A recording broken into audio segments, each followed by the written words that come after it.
Alright, so you wanna move your photos and videos from your Android phone straight onto a USB flash drive like a backup you can hold in your hand. Let me walk you through it step by step. So first you need a USB flash drive, and if your phone has USB-C, you will also need a USB-C OTG adapter. It's a that tiny adapter that lets your phone read a USB drive. Now just plug the USB drive into your phone. Now you might see a little pop-up like connected device via USB. Tap on it and make sure it's selected to transferring files or Android Auto. Now open the Files app on your phone or search File Manager and open whatever file manager you have on your phone. Now you have to find out where your photos or files are saved. Now tap and hold on one photo or file, and once it gets selected, you can tap More to select multiple files. Some phones also show a Select All option, which is super handy if you want everything. Once your files are selected,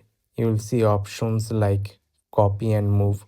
Just tap on Copy. Now it's gonna ask you where you wanna paste the files. So look for something like USB store or the name of your USB drive, and then tap on that. Now you can either paste it directly there, or you can create a new folder like Photos Backup and keep it organized. I personally recommend making a folder because it stays clean and easy to find later. So yeah, make a folder if you want, then tap on copy here, and boom, your transfer starts. Now just open your USB storage folder and you should see your photos and videos sitting right there. Now your photos and videos are safely saved on your USB drive. If you still get stuck anywhere, just replay the steps slowly and you will get it done.